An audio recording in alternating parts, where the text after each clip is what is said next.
Needless to say, we had the last laugh. Welcome to the Anglo-Italian pod. As always, my name is Rory. I'm joined by my very good friend Adam. And Tommy Tuchel's got the job and the country's lost its mind. Adam, how we doing, man? Yeah, I had to remind myself. I looked at my watch and it definitely didn't say 1939 or anything like that. Yeah, the reaction has been a bit wild, but we are International Week, and it wouldn't be International Week without our good friend Chislav Miknievich being sacked again. I do feel Oh, sorry for him because he achieved great things at AS as they abbreviated in Morocco. Got them to their first kind of African Champions League appearance in 17 years. However, a run of 4 defeats, three draws, and 2 wins has meant that Miknievich waves goodbye to Morocco and unfortunately is unemployed. But on that note, how are things in Milan, Rory? he can't catch a break. Honestly, when you sent me that No. tweet, because it was AS far, I thought it was like as far shouted, and I was like, what the? I was like reading the tweet about 5 times, like, what, as far as what? What do you mean? As far as what? Yeah, he can't catch a break, can he? But yeah, no, all good in Milan. Obviously, very glad at the moment. I'm very glad I'm out of the UK. Many moments, but at the moment, I'm very glad I'm outside the UK as the nation once again collectively loses its mind. But yeah, all good, really. Yeah. The positive news for me, on a personal note, I think, is that I have discovered an Arsenal supporters club in Milan. I knew there was one somewhere hiding. They've been hiding from me. They didn't want me to join, but I tracked them down on Instagram. And this weekend, I am going to go watch Arsenal Brentford in a pub with some fellow Gooners. And hopefully, this is the start of a great successful tradition. If we lose, I will never see those people again. I'll be watching the game at home. But yeah, that is about it, I think. Guys, this episode, we're of course going to be talking all things Three Lions and England, talking about the new man in charge, what we think about it, what everybody else Mm. thinks about it, and yeah, the general fucking noise. We'll then do a little bit of a roundup of all the Nations League action before we celebrate the return of the Premier League with a huge weekend with lots of games to be looking forward to. So, guys, we're going to take a very quick break, and when we come back, we'll be talking about Tommy's Three Lions. We'll see you there. And we are back. I do have to say that with all the World War II, World War One narrative in the room at the moment, it is quite ironic that they called the British soldiers Tommies, and now Tommy is in charge, but He people are is. really angry, right? It's Yeah. funny how this thing works out. But let's kind of pick it apart. So this week or yesterday, as we're recording, Thomas Tuchel was announced as England manager. Now, Adam, if we Mm. go back to our TikToks when Gareth Southgate announced, well, back to our episodes, which you cleverly put on TikTok because I don't Yeah. understand how the app works. We talked about how Klopp and potentially Tuchel and of course Pep would be options for the job. Now, in those halcyon days, nobody seemed that bothered about a foreign manager. But it looks like we got it nailed on with Tuchel. How do you feel about the appointment before we talk about everybody else? Uh, Look, I think he is a really astute appointment, regardless of the noise that we seem to be hearing. I think for most sensible England fans, they see the logic behind it. I think, let's put in the grand scheme of things, that people seem to be alluding to the fact that there should have been an English manager because you don't see many other nations do like so and follow suit in terms of hiring a foreign manager. But I think the point is we've got to a point where Gareth Southgate was given a lot of time to kind of develop this squad, and rightly so, he develops a culture, but he couldn't get England over the line in terms of that success. Now, there's a lot of things that have been cited. Look, a lot of people were on his back going into the last tournament as well about his kind of tactical approach, his nous, maybe lack of it as well. And in Thomas Tuchel, you've got someone that's not afraid to put his nose and, cause a confrontation in that respect.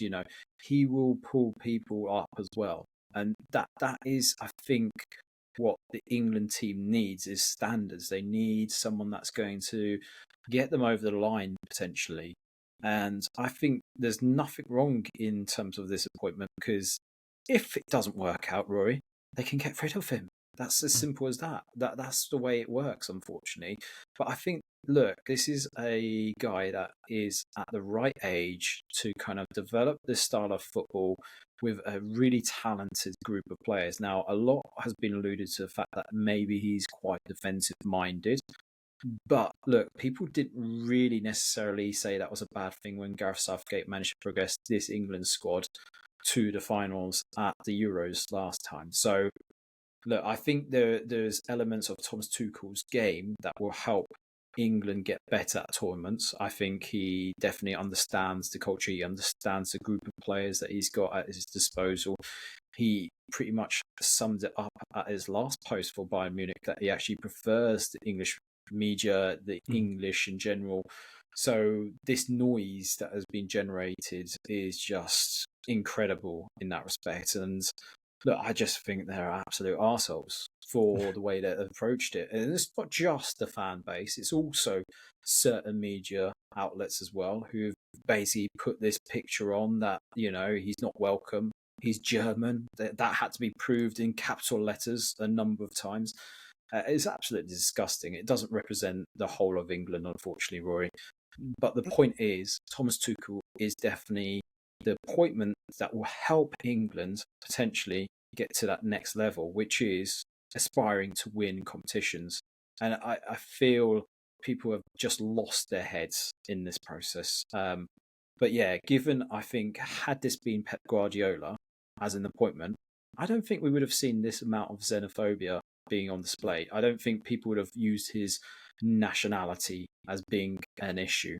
They would have seen it as a person that wins things. The reason maybe Tuchel hasn't had that same kind of apathy is possibly because they see him as someone that has won a few trophies, but maybe not necessarily being progressive at every club that he's managed. But I think people aren't looking at the details in terms of what he can do. And I think in the grand scheme of things, he's not going to have the players every time. So he's not going to have them on a day-to-day basis. So actually, this might suit Tuchel and the FA in terms of how they approach it going forward. I mean, what was your overriding thoughts yourself? I thought it made perfect sense. He's a cup manager, right? Everything he's won in his career, like I think I'm right in saying the one league title he's won was at PSG, which is a league title, but it's PSG, right? But he obviously won the Champions League at Chelsea. He won cups with Dortmund. He is a successful cup manager. I don't think he's a manager that I think of as defensive. I think he's a manager I think of who developed strikers. I think it was under him that Aubameyang was at Dortmund. I think he got a very good season out of Harry Kane at Bayern Munich. I think strikers under him tend to do very well. I think the attacking players around him tend to do very well. I'll be interested to see if he tries to use Bukayo Saka as a wing back because he's capable of doing it. Yeah. But I think the whole thing, I thought, that kind of the best player on the market, the best manager on the market that isn't Pep Guardiola, right?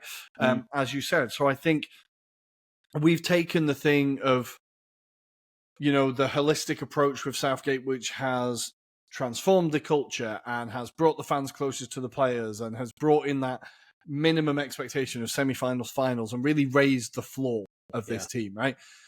Now, yes, in a perfect world, you would be able to have the next best manager as an assistant manager, and they are the perfect man for the job, and they come in, and they're English, and they sing the national anthem, and they take over, and they are the next man, right? In a perfect world. But as we can see, when we look at people who have won the Premier League, the last person to win a cup in the last English person to win a cup, 2008, Harry Redknapp, right? There is not a massive depth of elite managers, English managers at the moment, right? I think it says a lot that the fact that the main name I've seen linked to it was Eddie Howe, who is a manager who is doing fine at Newcastle. He's not doing fantastically. He's not doing amazing. He's doing fine. I think the only reason he gets so consistently linked to the job is because he's friends with the people who link people to the jobs, right? He's been on the High Performance podcast. He has a Huel with fucking Rio Ferdinand or whatever. Like, I think a large part of it is like they like him because they know him. He's a relatively decent manager, but I think if that is Gary O'Neill in that position, I don't know if he's getting linked as heavily, right? I think Eddie Howe is doing fine. Nothing beyond that. If you look beyond Eddie Howe for the next best England manager in the Premier League at the moment, you're kind of at Gary O'Neill, who is currently fighting for his life and for his job, right? I think there's not a huge depth of English managers to pick from. So I think you can't just pick someone because they're English and undo all the work that Gareth Southgate's just done. Like, what's the fucking point in any of it if you just hand it over to Harry Redknapp because he sings the national anthem? Like, I just think this is joint up thinking from the FA. This is, we've got to this level, we need someone who takes us to the next level, and this person, I think, does it.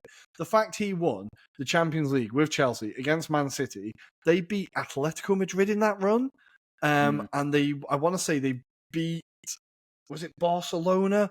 And I think they conceded 2 goals from the last 16 to the final, right? Like, that was a very impressive run. Obviously, Pep helped them by not starting Rodri, right? But like, that was an incredible performance from Chelsea. And like, that win, ask any Chelsea fan what they think of Thomas Tuchel, and they'll chew your ear off, right? Because they love the fact that he got the club, right? He won them the Champions League. He's great in the media. He really backs his players. Like, and he plays entertaining football, right? He plays entertaining, effective football. I think it's a great appointment.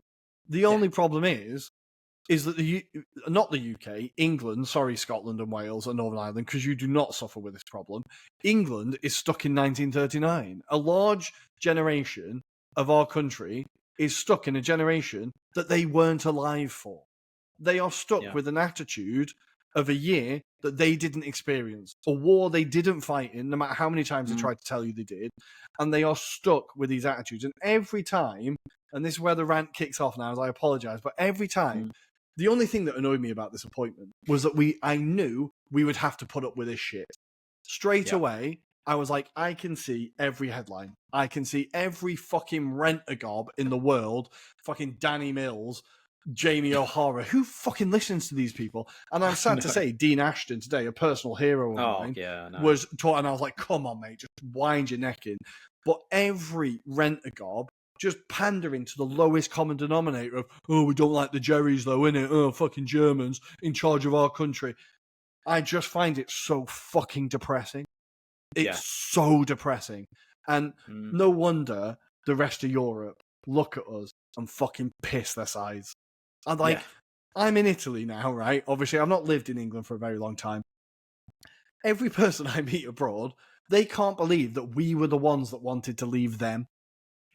They're like, are you, like, we see how a large section, I'm not going to say a majority, but a large section of your population conducts themselves when they're abroad, their attitudes in general to foreigners, like, and you're the ones, you think we're not good enough for you. Like, and I think this whole debate, without getting too fucking deep into it, although I think I'm beyond that point, sums up a really horrendous part of British culture.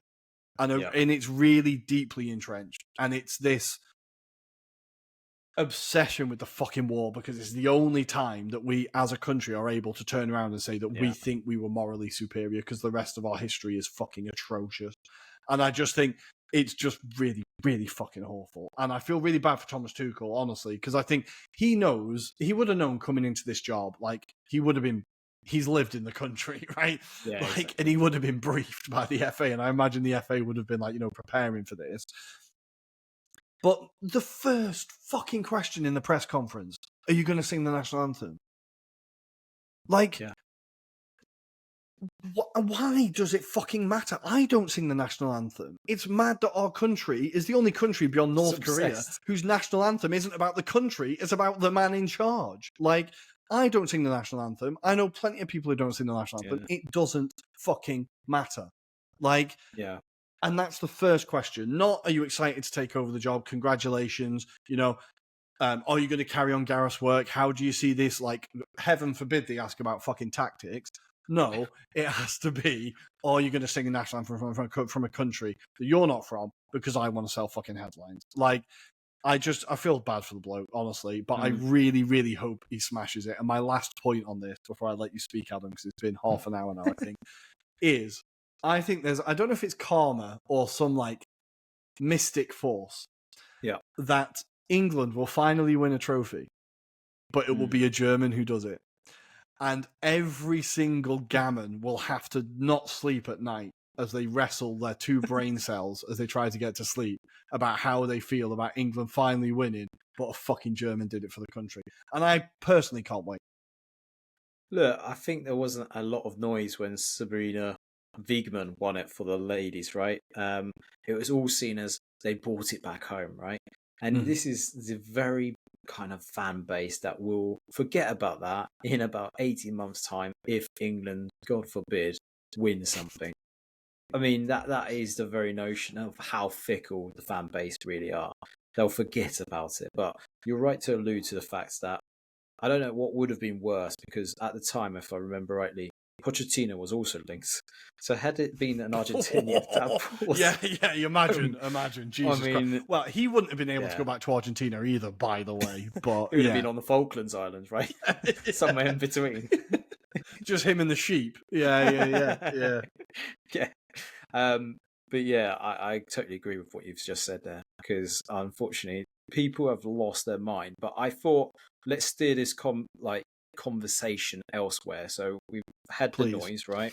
We've had the kind of the sensible, we believe this is the right appointment. If we steer this just quickly to that English topic, who do you think is to blame for the lack of English coaches coming through right now? And because this is quite a fascinating conversation, because actually seeing the opinions online, there seems to be a collective thought that maybe Premier League clubs don't instill trust in English coaches, don't give them the opportunities. If you compare it to La Liga, Serie A, they are far more likely to kind of appoint their national kind of nationalities into roles, as opposed to the Premier League, who like to go down that foreign route. But it's not necessarily down to the Premier League clubs to really fight that cause. It's all about those coming through. And I was thinking this out loud, and I was thinking, right, who is an English coach that potentially could, and I'm not saying right now, but potentially in the future, might be someone that we kind of look at as maybe a future candidate for an England's managerial role in the very near future.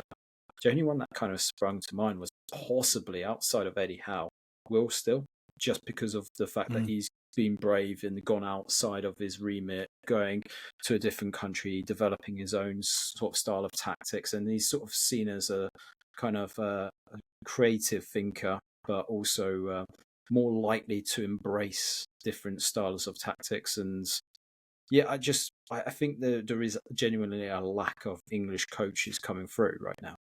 But the point is there, he's had to go abroad to get those opportunities, right? Yeah. He's like, he had to go to France, and like, he's quite, because he's half Belgian, I want to say. He's also Belgian French or something, right? Yeah. So I think he's had to go abroad as well to get those opportunities. But it always makes you think. There was a quote from Ruud Gullit years ago. I think it was in his book. I think it was his autobiography, or maybe a book about football, how to watch football. Maybe I can't remember what it was called. But he was talking about, you can have the best league in the world or the best national team in the world. You can't have both. And his point was the fact that to have the best league in the world, you bring in all the world's best talent, right? So the best players come in, the best managers come in, the best coaches come in, the best physios come in, the best kit men come in, right? Everything is all about the world's best talent, which is the Premier League, right? We get all the best managers, all the best players. That naturally limits the opportunities for the home base for people within that country, right? Because it's much harder for me from Crew with my coaching badges to compete when you've got 5 coming from Spain, Italy, Germany, France, Argentina, whatever. And all of a sudden the competition is just so much higher, right? And so I think that's part of it. And also, I saw some people were talking about like the prohibitive prices, because in Germany it's super cheap. It's not super cheap in Germany. It's the same price in Germany to do your badges, UEFA A badge. or the final badge, the elite badge, is it? It's the same price as it is in the UK, so it's not prohibitive prices. I think it's just lack of opportunities. There is also, you could say that like you could bring the prices down in general and make it more achievable for people to get coaches. Maybe provide grants or provide like a scheme where people can, if they're from a low income household, maybe they can get help like you would at university. Yeah. Like you can set up these schemes that maybe encourage more people. Because I know that when I was younger and I wanted to get into coaching, the thing that kind of stopped me from getting into it was I couldn't afford the fucking badges. I couldn't afford the courses, right? So maybe something like at that base level, just so that you've got more of a wide base of coaches at grassroots level, and then people will kind of progress naturally. Again, it makes me think of like when Iceland and Faroe Islands are doing the same thing now, where they put a huge. Now I know they have tiny populations, right? So it's much easier, but they put a huge drive into having professional coaches everywhere. So there was a point when I think the population in Iceland was mental. Like for every 10 kids, there was a professional coach in the country, right? Yeah, that obviously, famously, the population of Coventry, right? So it's much easier to get there. But not aiming for those numbers, but a similar drive where you kind of just get more numbers into coaching and make it more achievable. And then you need to get to the point of, okay, what style of football do we want? Yeah. What is the belief that we like? Do we want to create the English tiki-taka? Do we want to go back to, the WM formation? What do we want? What is English football going to be, right? So I think the FA hold a lot of responsibility for this, but also it is the fact that the Premier League is this behemoth, and it's not the Premier League's job to look after the national team. It's not the Premier League's job to look after English football. It just isn't. So I think it's kind of a symptom of the Premier League, unfortunately. But if you look at this with anything like a cool head, you have to there's no managers there that I would be happy for the England team to have. I think Eddie Howe is fine. I think he's like the wall behind me is just a bit beige. There's just nothing there. There's nothing, we've not put any art up. We've not had time, right? It's just a bit... And that's Eddie Howe to me. And he's the most exciting one. You've got Graham Potter, who is quite openly touting himself for club jobs now. He definitely doesn't want international management. Yeah, I think Thomas Tuchel is definitely the best we could have done. And people just need to... People above the age of 45 really need to fucking chill out. Because I think that's generally the age of people losing their minds. But... The international break did actually have football matches as well. There was football played. It's been very quickly forgotten. And one of the games was utter chaos.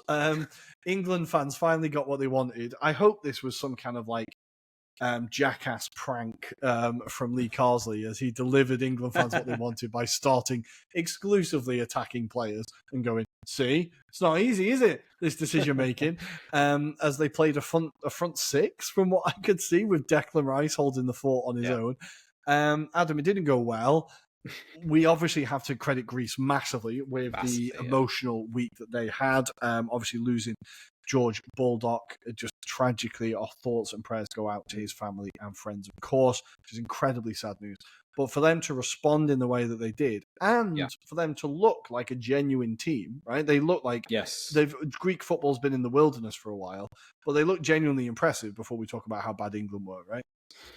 Yeah, they did. I thought, despite the circumstances which came to light very much after the match as well, about the factors of the Greeks not maybe necessarily having the headspace to think about the match. They didn't, a lot of them being close friends as well as teammates to George Baldock. So just the manner of the approach was quite interesting, and I think we've alluded to this Greece squad as being maybe a resurgence in terms of their national team. Now they're coming up, they're really showing their worth. They've shown it in the last few years. If you look at the likes of Olympiacos winning obviously the Europa Conference League, for example, but also just in general, just it seems to be a good kind of collaboratively good bunch of players coming through at the moment. And when you saw the way that they approached it, it was absolutely incredible. They picked apart England at times. They took it to England, and on the counterattacks, they could have had more goals had it not been for some really obvious offside positioning from their strikers and attacking players. They could have won the match more handsomely. And you know what? Even when it got to 1-1, and you're thinking, right, England flukily have brought themselves back into the match, they still had the energy to get themselves up the other end and get another goal. So full of credit to the kind of approach by this Greek side. Obviously, a lot of credit also has to go to the coach as well.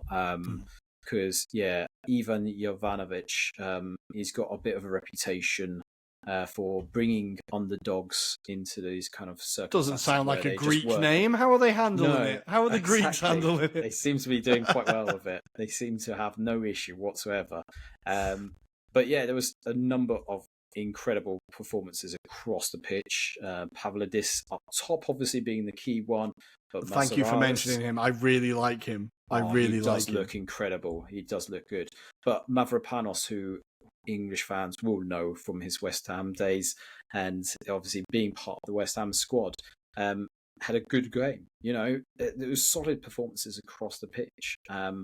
But it did kind of strike to me that what was Carsley playing at, in terms of he didn't necessarily have to kind of name the players that he did. I think a lot of people gave him credit for being bold in terms of his selection. But in a game where I'd say if you're in this position and, obviously, look, it's all important to get out the group stages. You want to make sure that you basically win the games that you need to. And I think this wasn't a game to experiment with.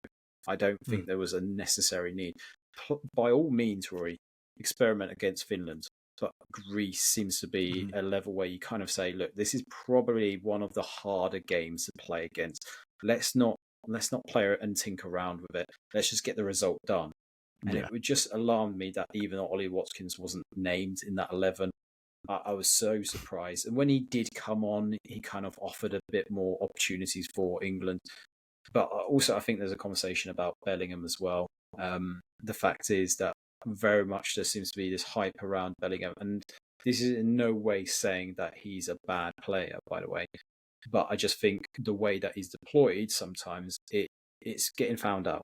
He's being found out. And maybe there is a potential to say, look, let's drop you for this game, be an impact player instead. Because actually we've That's a big got call. The potential. But look, I don't think he works. I don't think he works for either this game or the Finland game. Because I think, unfortunately, the way they're set out, is they can absorb. But he's not a player. Look, when he plays for Real Madrid, he just sits behind where the ball is then quickly pegged through to him. He's got that time to exploit it, whereas I don't think on the international games he's necessarily got that opportunity. We even saw this in prior games as well, but I just think maybe the aspects of Jude Bellingham, he's a good player, but it only works in certain circumstances. And maybe there needs to be a rethink in terms of how he's deployed personally.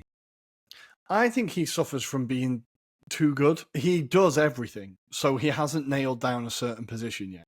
So we've not actually highlighted what job we want him to do, for one thing, right? We've not actually figured out how the attack's going to look and what his job is.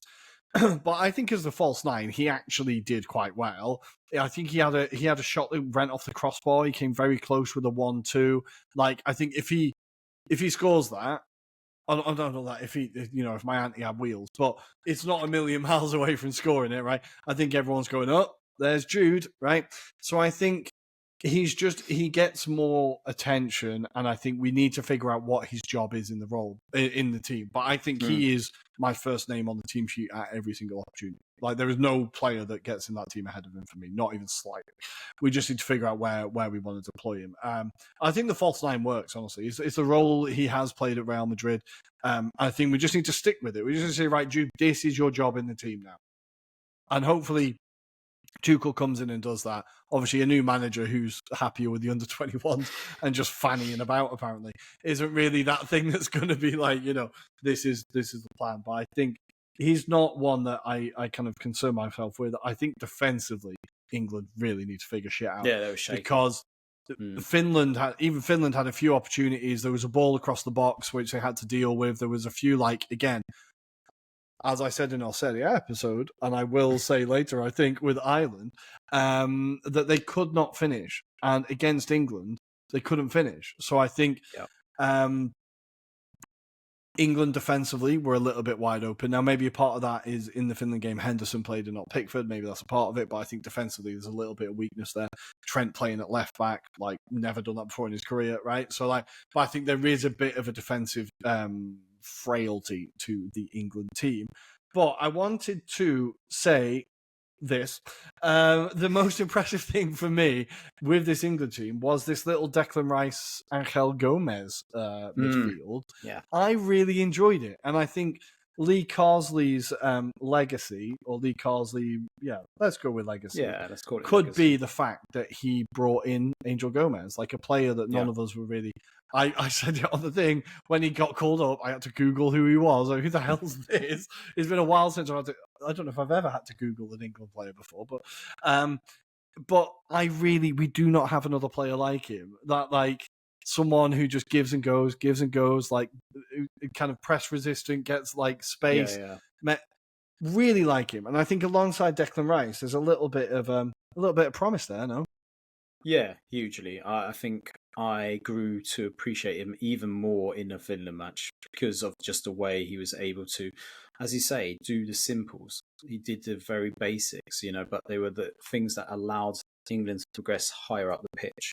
They were the things that allowed him. And I think the kind of comparison we could say for him is he's kind of like a Claude Makelele, that he kind of allows, teams to push on in terms of the approach of the play.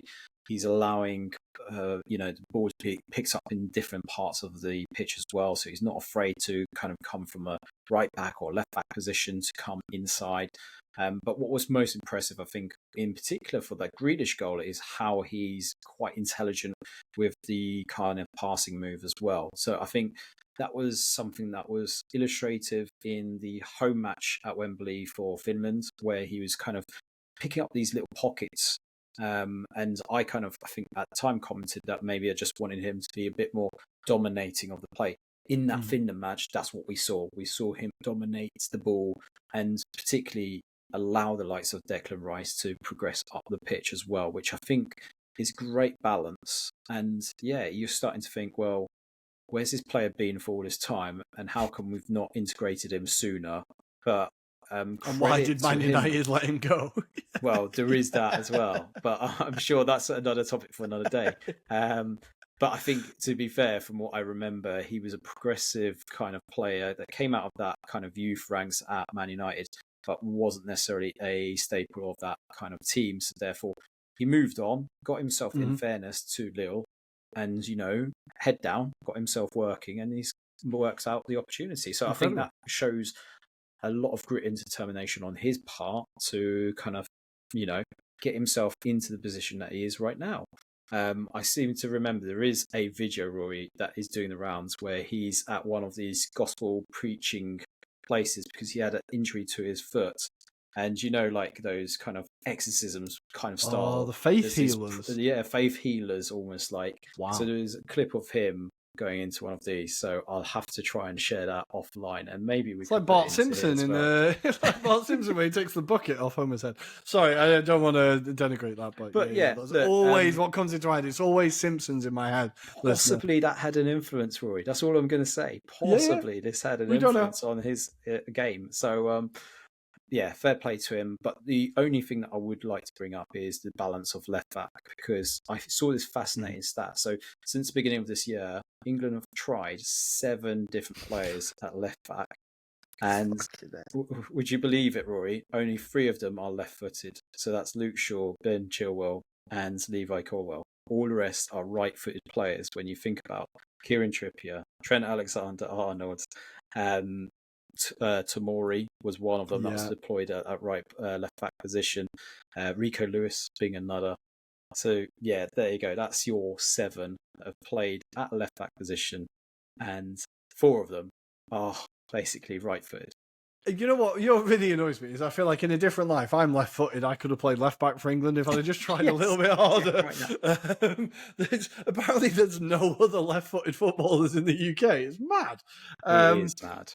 Because in the 90s, it was we couldn't find a left winger, right? And now it's we can't find a left-back. It is a bit concerning, but I think every national team has that one position where you're kind of sticking a plaster over something, or you're like, that's not quite where unless you're bloody France. Like, but it's not like, we're making do there. So yeah. I think long term, maybe Colwill will be the answer if he continues this form that he's showing under at Chelsea. But yeah, that is a bit of a concern. 7 in a year is quite a lot. It's quite a lot. 7 different personnel. But in fairness, Trent did really well against Finland in terms of that inverted play. He obviously scores a goal as well in this match, but he didn't make it look like that was an issue area. And I think that goes down to the way he approached it in that position as well. And credit to, I suppose, the way that the team played that allowed him to kind of come forward, despite him being more right-footed in that position. So I think that's the key call-outs from this game is maybe that. And also, I did feel that maybe this was a good game in terms of the Finland game, an opportunity for Eze to play, because I think there was a lack of inspiration in the middle of the park, and potentially that could have been something a bit different off the bench. Because clearly, Palmer and Foden's not working still behind the front man, is it? And Watkins, actually, I think that's the final point. Running the channels, creating some opportunities. I think he's a good impact player, and clearly, maybe some food for thought whether we feel like Kane should be always deployed up front, and maybe in certain games we should just be deploying Ollie Watkins, because actually he stretches the game and potentially makes defenders tired, right?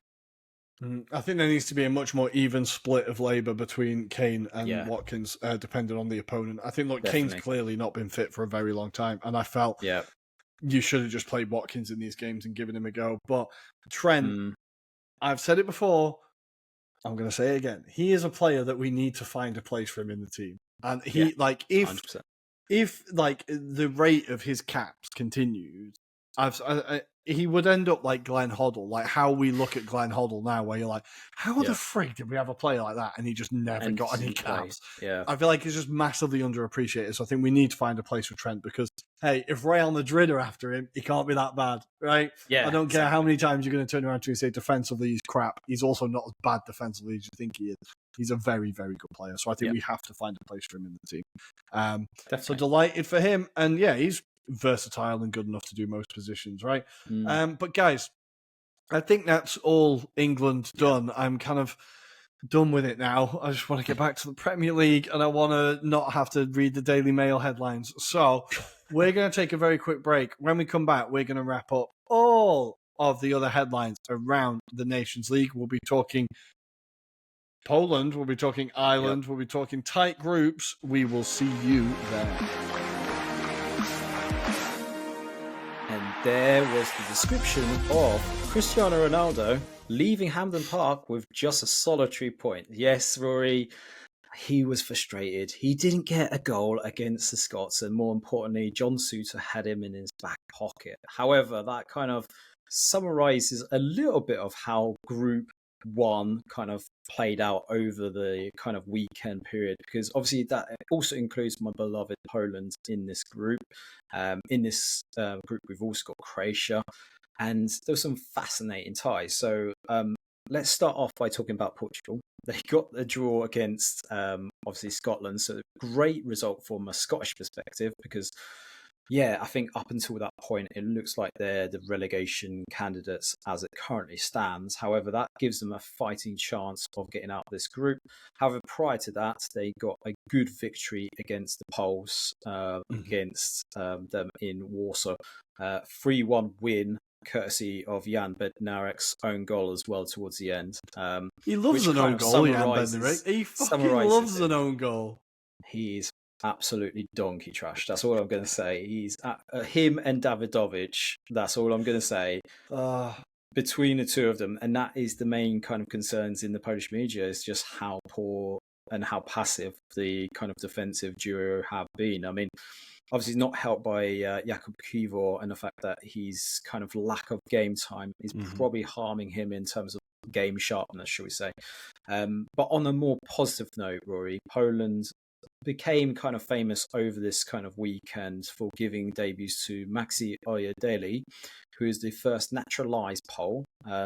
Really, I suppose for those outsiders, they might kind of look at this and be like, how the hell has this come about? Because this lad obviously came through the Man United Youth Academy, was a progressive kind of player in terms of his duties, and even the likes of Bruno Fernandes kind of commented about the fact that they actually thought he had a future at Old Trafford up until this summer, where he was brought to Legia Warsaw. And he's got himself his first cap for the Polish squad. A bit of disappointment in terms of his display on the day against Portugal. It's going to be a very tough game. He didn't do anything wrong, Rory, by all accounts. He just didn't do much apart from keep hold of possession. But it was great from a point of view of first naturalised black hole, for example. He qualifies. This was the lad who did the interview in Polish, right? Yes, he did the interview in Polish. So he has obviously had some Polish influence. His grandmother and I believe it's his mum's side, who are Poles, essentially, married to a Nigerian. Absolutely bizarre kind of events, but he has played for the under-21. So he has played in the kind of youth ranks within the Polish national setup. And he got himself a chance. But I suppose the beauty of the story was he was last year on loan at Forest Green Rovers, prior to that Altrincham, and now he finds himself at Legia Warsaw and playing for the national squad for Poland. So absolutely incredible. But on another note, we also saw another debutant, that was Michael Amiemi, who is the first black-born Pole. So not to get confused with Maxi Oyedele. So the story with Michael Amiemi, he plays for Raków Częstochowa. He's basically a winger, but he was born in Poland. Prior to the game, there was a lot of hype around him, potentially because he displayed his heart for wanting to play for the national side. And it was a beautiful story. And when he came on, he was actually quite threatening. If it wasn't for a referee decision, he could have earned a penalty for Poland prior to that own goal by Bednarek. But on a lighter note, obviously Poland did play Croatia. This was on Tuesday evening and played out a 3-3 draw. Great game, should I say, for the neutral, because I was going to say, it had everything. Red cards, 6 goals. It was absolutely mental. Absolutely incredible. Not great for me personally, because unfortunately, as I mentioned, Davidovic gives away one of the goals by placidly just passing the ball across the goal, and it gets intercepted by the Croats. But I have to credit Croatia as well, because initially Poland take the lead through Zielinski, and then Sosa for Croatia does a fantastic half volley that brings them back into the match. So I definitely recommend for listeners and viewers, check it out on YouTube, because it was a hell of a goal if you didn't see it live. But that game had it all, Rory, and it does open up the group in that respect, because whilst Poland are third place on 4 points, obviously Croatia not that far ahead really as it currently stands in the standings. They are currently with 7 points, and Portugal leading the group as it currently stands. All I would say, though, however, Rory, Poland have it tough in the next group games, because they've got to go to Portugal, whereas Scotland host Croatia. So I'm hoping, in bizarre circumstances, that Scotland are held to a draw with Croatia, or, at least Croatia don't win that match, shall we say. And Poland maybe get a draw. That's probably me being very optimistic at this stage, given how well Portugal did play. One mention for Portugal, though, in the match against Poland, Nuno Mendes, who we know has had a fantastic season for Lazio, really creative down that left-hand flank, and Rafael Leao for the goal that Cristiano Ronaldo did score against Poland. Incredible. And Rafael Leao did look like the Rafael Leao of old, where he was just a menace. He just held off players, running at pace, just fearful. Mate, he was just incredible. Hopefully for Milan fans, that's a kind of air of optimism, should we say. Well, they'll take anything at the minute, I'll be honest. Any sign of life from Leao, I think they'll be bloody snatching at. Yeah. But Nuno Tavares needs to be studied by scientists. I don't know what happened to him this season. It's been absolutely insane. But every Arsenal podcast I'm listening to at the minute he's just stopped kissing those dogs. Who knows? Oh, yeah, well, exactly. Maybe he's focusing on the field for once. But, every Arsenal podcast has been like, have you heard what Nuno's doing in Italy? It's just this, real kind of, there was always a player there, but we just never really could figure it out. But yeah, incredible stuff. Yeah, for Scotland, that's a massive point, genuinely, because their form has been so terrible. I think it's just great for them to get like a kind of marquee result against a big team of like, okay, guys, remember, we can do this again, because they've really not been in good form. And I think that Euros campaign really knocked the stuffing out of them a little bit. For the next bit, let's talk a little bit of Ireland, I suppose. We've done Poland, so I'm going to talk a little bit of Ireland. And the last international break was so depressing. So depressing. And when I remembered that it was a Nations League, when it was an international break, I tweeted, oh, for fuck's sake, I've got to watch Ireland again. And that was my kind of general mood coming into the break. But there was a massive 2-1 win against Finland, which was delightful to watch. Still very open at the back, and kind of if Finland could finish, then there might have been a bit more of a competition. But huge moment for Festi Ebosele as he came on and provided the incredible assist for an even better finish for Robbie Brady to win the game. Like, there was nothing stylish about this. There was nothing like polished. It was just like so huge for this team and for Heimar to get a win, that it was like this just physical relief of like, oh, thank fuck we've done it. Right now, Finland are not a good team. They're bottom of the group and deserve to be there, right? But that makes it even more vital that Ireland got this win, because I don't know if they're going to get any other wins in this group. So it was vital that they did this. I was really genuinely impressed, especially in the second half with their performance. What worries me is I feel like, and it doesn't surprise me, but the manager starts games far too cautiously. So what we saw with his Iceland team was like they soaked up pressure and broke. But when you start a game in reverse gear, once you concede a goal, it's impossible to go to fifth gear, right? You have to it's difficult to turn the tide. And I think what really highlighted it for me was the Greece game, because now Greece obviously buoyant in a way, a big win against England, but obviously going through a lot with the like tragic passing of George Baldock, and obviously our thoughts go out to his family and his friends.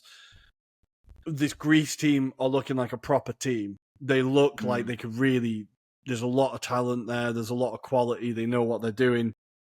So I understand Ireland starting and being very cautious.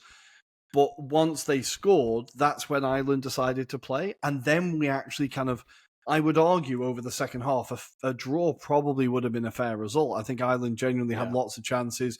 2-0 makes it look worse than it did, because Kelleher just, a complete lapse of concentration at the end, and just like, it's really unlucky because he kept us in the game. And that's unfortunately the life of a goalkeeper. The highlight reel is you making the mistake, not the 10 saves you made across the game, right? But I think the performance once we conceded was really encouraging. And I was like, right, why can't we do that from the beginning? Like, I just wish we'd done that from the beginning of the game, or maybe a little bit earlier, and just been like, we can implement ourselves on this game, or we can like leave a mark on this game, because it just felt like it was so passive. So I feel like a little bit of like encouragement from Heimar and from the Irish national team. It was a low bar, so, you know, anything was positive. But coming out of this international break, I'm not ready to, like, you know, commit just yet. So, yeah, it was overall quite a nice international break, I suppose. We won a game. You did want to call out, though, Nathan Collins, right? Because you did mention a player that when he signed, thank you for reminding me, you're very good at this. A player that when he signed for Brentford last year, I think everyone was like, I remember us on the pod being like, why the hell have they spent that much money on that guy? It was not good, right? I'm not saying he's like suddenly, you know, Paolo Maldini, but I'm seeing a lot of improvement in him. I think he's having a very good season for Brentford. And I think every Ireland game, he's really been like progressing the ball and a lot more solid.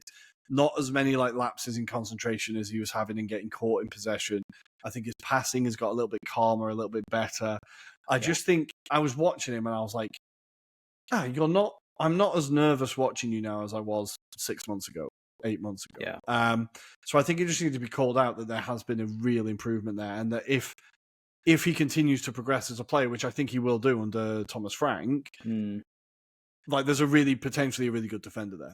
I would really liked Liam Scales as well from Celtic. Obviously scored on his debut, which was delightful. And yeah, a player that's obviously doing really well for Celtic this year, and another player for us to get quite excited about. A few alarm bells about Evan Ferguson.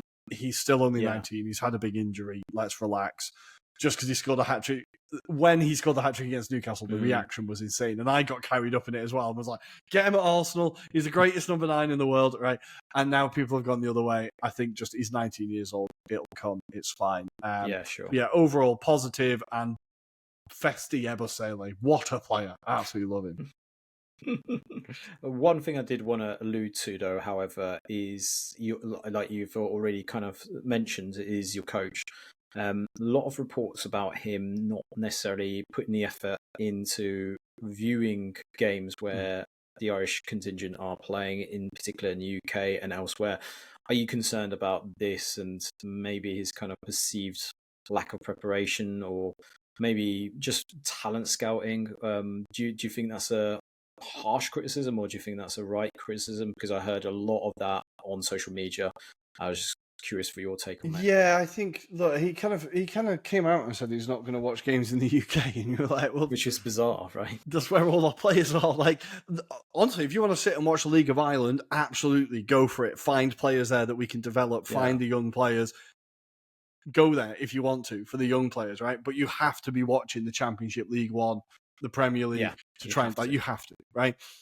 The only thing for me where I think I'm a little bit more positive is that the choices in this squad were made a little bit more sense than the squad that John O'Shea picked in the last international break. So I think, obviously, but I think he has clearly taken some interest in the players and has kind of looked at Festi Ebosele and looked at Liam Scales and looked at these players that maybe weren't getting the call-ups or weren't like just a little bit more exciting.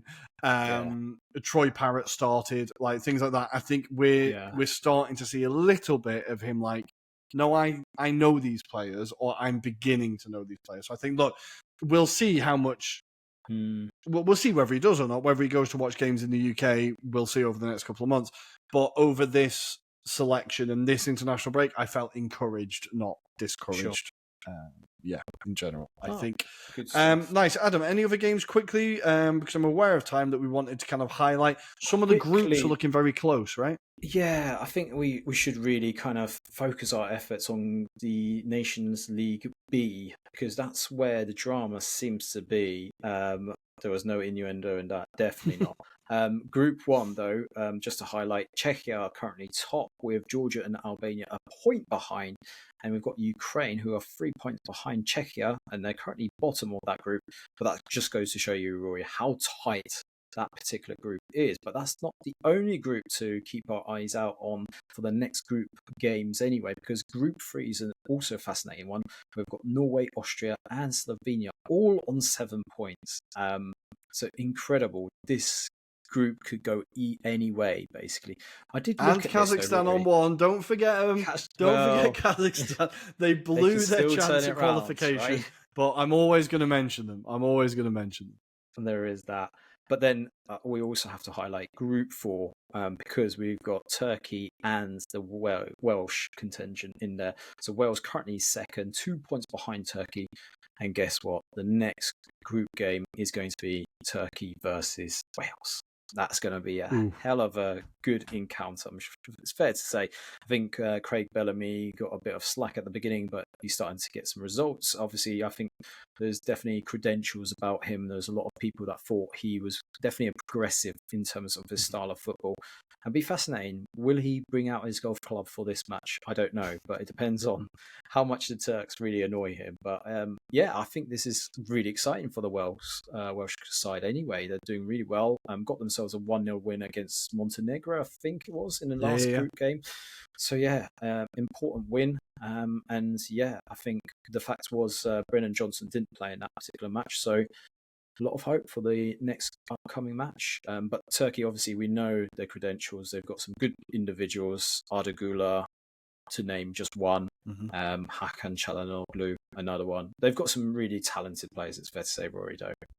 They're dark horses for the World Cup, I heard. That's all I'm hearing. Maybe. They're dark horses for the World Cup, so we will see. But yeah, very excited by Bellamy and Wales at the moment. I think it was really important for them to get Page out of the way and get this new manager in and get a bit of excitement again. So guys, that is the Nations League. That is the international break. I very quickly wanted to talk about AFCON, which is as mental as always. One story, we'll do like the light and the dark, right? Let's do that, light and shade. Sure. We'll start with the shade. Absolutely mental. Nigeria, William Troost-Ekong having to kind of live post on Twitter the conditions that they went through with the Libyan FA. Locking them in the airport, saying that the airplane couldn't be refueled, holding their passports, making them sleep on the chairs in the airport, and the whole thing was just like a real summation of, I think, a lot of these associations, because it happens in South America as well a lot, and it happens in Asia as well a lot, less so in Europe because I think it's just a bit harder to get away with it. But yeah, I just thought it was really depressing that Troost-Ekong had to resort to like social media for anything to happen. Yeah. There was a video released where the pilot basically told him exactly what he was told to do. And I just think it's something where FIFA and the AFC need to step in and be like, or CAF even, and CAF need to step in and be like, what the hell's going on? Like this, like there has to be some standards here. Because like, I think a lot of people don't have sympathy because it's like, oh, they're millionaires, they're footballers. Not all of these players are, right? And they're still human beings. They have to like sleep in a bed. They have to play for their countries, right? So I think it was just a story where I was like, oh, it's really depressing. But yeah, it was all sorted in the end. But the other story in CAF is that it looks like things are getting even more depressing for Ghana, as they are not, or it looks increasingly likely that they're not going to qualify for the AFCON, which would be an absolute embarrassment for Ghana as a nation. For them to not even make it to the African Cup of Nations is like a huge deal. They lost 2-0 to Sudan. And a huge win for Sudan. We have to say, like, a country that's going through horrendous things, like a team that's really building. It's a really feel-good story for this team to get a win. Unfortunately, the headline, like I presented it, has been that Ghana lost. But leading from their really poor performances in the last AFCON, their really poor performances in general, there really needs to be like a root and branches look at Ghanaian football, because I think this is a team that we really associate with like successful teams. Always a powerhouse in Africa, and at the moment it just feels like the youth development just is not being brought through there. It's not being managed properly. There's always scandals in terms of the players' bonuses and hotels and stuff, and I just think Ghanaian football at the moment is in a real bad place. That would have been something to cheer up the Nigerian players and fans, though. They do not like each other. So I'm sure that helped them this week when they saw Ghana lose. So, light and shade. So that is all of the international football this week. Only one more break to go in November. We're nearly there, guys. We're going to take a very quick break. And when we come back, we're going to talk all things Premier League. Oh, that was great. It's good to have you back, listeners, and it's time for the Premier League. Here we go. It all kicks off on Saturday, and we've got a lovely midday treat as Tottenham host West Ham. That'll be a quiet night in. Then the first of the 3 o'clock kickoffs, you have Ipswich Town hosting Everton, Manchester United hosting Brentford. Guys, he's still here. Southampton will be hosting Leicester City. And in the late kickoff, the Cherries will be hosting Arsenal. That is your Saturday games. Going to Sunday at 2 o'clock. I'm trying to do the complicated maths from Italy to the UK. 2 o'clock, we have Wolves hosting Manchester City. And the 4:30, we have Liverpool hosting Chelsea. This is live me taking one number away, guys. And this is how bad at maths I am. And on Monday at 8 o'clock, we have Nottingham Forest taking on Crystal Palace. Adam, the first game that caught your eye in this tasty weekend? It has to be what I saw this week as being referred to as the deluded derby, and that was Tottenham versus West Ham. Purely because you've got two fan bases that don't really want to take it seriously, but they do, right? But yeah, it's going to be an interesting one because Spurs don't do well at 12:30 p.m. kickoff times, and West Ham is starting to potentially get a run together because they've had some bad times, but they've been playing some good football at the same time. So I think there will be goals, as they inevitably are when it comes to an Ange Postecoglou side. It's just a question whether Spurs can ride it out and get a win. That's the key here for Spurs' perspective. But yeah, like I say, I think there's going to be a lot of goals and potentially a score draw here. What's your natural thoughts here? I was just looking at the head-to-head. Tottenham haven't beaten them since February 2023. So the last 3 fixtures, West Ham have won 2 and drawn 1. So their kind of recent record against West Ham isn't fantastic. I think West Ham are going to get something here, honestly. I think midday is like, never back the early kickoff. Exactly. I think West Ham can get something here. Tottenham, defensively, a bit susceptible. Obviously got attacking-wise some players in great form, Kulusevski, Brennan Johnson, etc. But I fancy West Ham to get something here and continue this slight upturn in form that Lopetegui has got them going through. So yeah, expect goals, I would say, because those last 3 games, it's been 3-2 to West Ham, 2-1 to West Ham, and then 1-1. So there's always the goal. Maybe it's going to be 0-0. The goals are decreasing, but there are always goals in this game. Yeah, true. So yeah, expect goals. Nice. I always look forward to this game because there's proper needle in it every single time. They really don't fucking like each other. Next up, the game I'm going to draw our attention to is Ipswich taking on Everton. Yes, guys, it's the big one. But purely because both these teams are down at the bottom of the table, obviously. Ipswich still without a win. Christ, there's 4. You know when you don't look at the Premier League table for a very long time, and then you're like, oh, bloody hell. There's still 4 teams without a win. But Ipswich are one of them. They've got 4 draws, which is really impressive. But Everton, obviously fresh off a big win. But with it being Ipswich at home, I can kind of feel like, Portman Road will be rocking. Everyone fresh, back ready for the season. Everton, slight bounce, slight bit of buoyancy. Like, how do you see this game going? Can Everton get a big win here? I don't know. I think this is going to be a tight game, as you allude to. I think the form of Liam Delap is going to be critical from Ipswich perspective. Been really impressed by what he's displayed, even in the previous game where they lost to West Ham.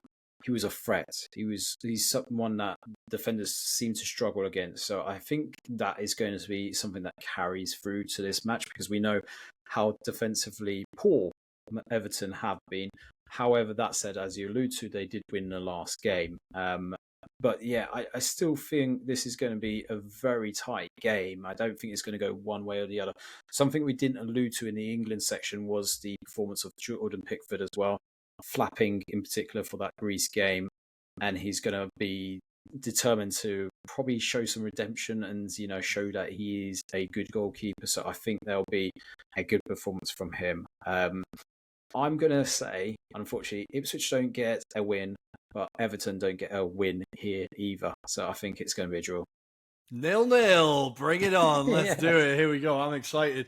The next one, maybe, Adam, do you want to pick the next game we're going to talk about? I'm going to go for the game that is alluded to as potentially maybe defining for Eric Ten Hag. Obviously, they're at home to Brentford, but they don't do very well against Brentford. It's fair to say. There's been some bad ones. There's been some bad ones, and they were very lucky last season to get a victory over Brentford. But yeah, I think with Mbeumo, the form that he's been displaying, and what we saw in that game against Wolves, that momentum might carry through. But go on, Rory, you're shaking. If there is a team that's going to concede within 30 seconds, it's Manchester United. Can I just say that? Yeah. Like, that is absolutely Manchester United all over. I think Brentford are going to be running at the start of this game. They're going to be so pumped for it. But the big news this week, Adam, while we're kind of at Manchester United, it's always Manchester United, isn't it? Is that they finally sacked Alex Ferguson. Wow. 10 years after he left the job, they finally sacked him. I could not believe this. Not that they've sacked him, that he was still fucking employed by the club. But anyway, the fans have been genuinely angry about them sacking him. Now, I said a while ago, they need to get him out of the club. Yeah. And they need to now turn around to him and say, right, you watch games from home now, Alex, as well. Like, you're not, thank you, but good luck. Yeah.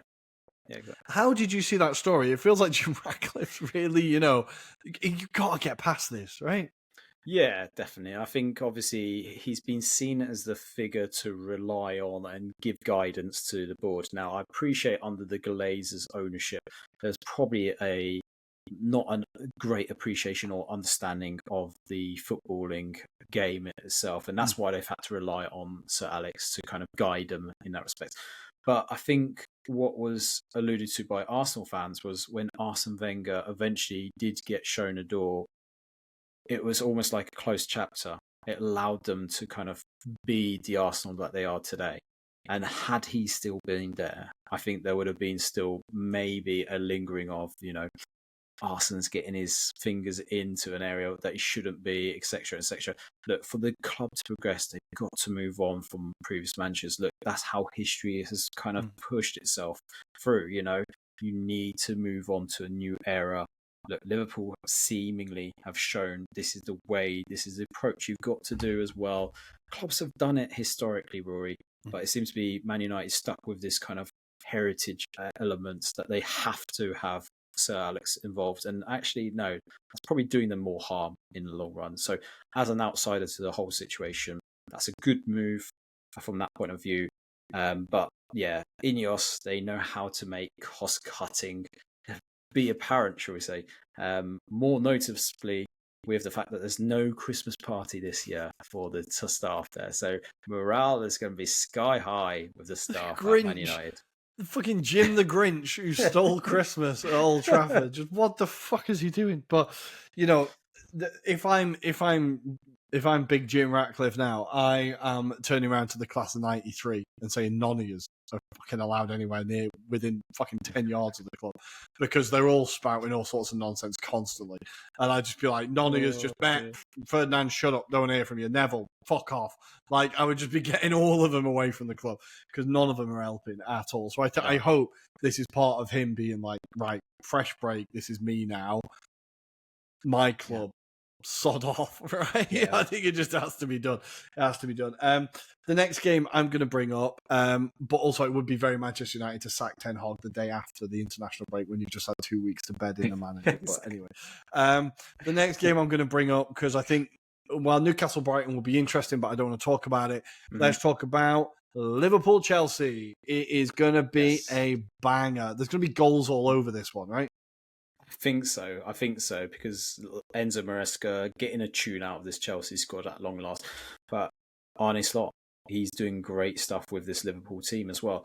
However, we must caveat that by saying, look, Arne Slot does have a situation on his hands with certain players being out injured at the moment. I don't know what the latest is with McAllister, but look, Alisson Becker being out of this game potentially. Federico Chiesa still unsure in terms of his fitness. So again, there's a certain individuals that might not make it for this match. However, still they can rely on Luis Diaz, Mo Salah. That's going to be exciting in itself. We've seen the form of Diego Jota as well. And then obviously from a Chelsea perspective, it looks like Marco Corella and Wesley Fofana are both suspended for this game. So they're probably going to be missing. But look, yeah, Cole Palmer is going to be the key catalyst for Chelsea in this match. It'll be interesting to see how he links up with the likes of Jackson. And maybe, Rory, do you think Chelsea could exploit the wings with Pedro Neto's pace, perhaps, and maybe on the other side, something of the equivalent player, whether that be, I don't know, but someone that's going to potentially just drive down the sides, get the crosses into the middle. What do you think? Yeah, I think, look, we've seen Liverpool's midfield be quite inconsistent in terms of, like, stopping the tide of teams, right? And, they've still not got that proper number 6. Obviously, everyone keeps talking about the number 6. I think Chelsea are a team that are very, very good on the transition. So if Liverpool are open or if that midfield is a little bit vacant, I think Chelsea are the definition of a team that can take advantage of that. I do... What the interesting aspect of this as well is that this is a start of a horrendous run of fixtures for Liverpool now. Like their start to the season has been quite gentle in terms of like the teams they've played. Their October and November are awful. So I think it's really important for them to get a big win, like not a big win, a win here. Yeah, the interesting thing is the last time Chelsea beat Liverpool in the Premier League was in 2021. That was 8 Premier League games ago. Like their recent record against them has not been good. There was a lot of 0-0s in there as well. But I think Liverpool just need to be wary on the transition because Chelsea can absolutely punish teams. But what we have also seen from Chelsea is that defensively they are all over the place. And I think if any team's going to put you to the sword when you've got, Salah, Gakpo, Jota, whoever it is, Nunez, I think Liverpool should get a win here. But I expect a lot of goals. I think this is going to be really fun Sunday afternoon watching. Definitely. I think it'll be a really nice one. Good. And that is all of the exciting games, I think. An honourable mention for Wolves, Man City. Please, Wolves. And yeah, I think that's it. Adam, anything to say for yourself? No, nothing to add. No, anything to say to the listener before we go? Just keep up the good work, liking our stuff, subscribe to our channel, and more importantly, follow us on our social media channels. And for said social media channels, you can find us on Twitter at ItalianAngloPod, on Instagram, TikTok, and Threads at Anglo-Italian-Pod. If you're on YouTube, hit the like and subscribe button, drop a comment. If you're on your podcast app, give us a follow, give us a rating, and drop a comment. We'll forever be in your debt. The campaign of calling me a knobhead is continuing, so if you're having a bad day, just take it out on me. Leave a comment there. That's absolutely fine. I'm a man. I can take it. So that's everything, guys. We will see you in 2 seconds when you go and listen to the Serie A episode. So we'll see you there, right? See you there. Hashtag call Rory a knobhead. Hashtag call Rory a knobhead is well underway. We'll see you next time, guys. Bye. Bye-bye. Nice.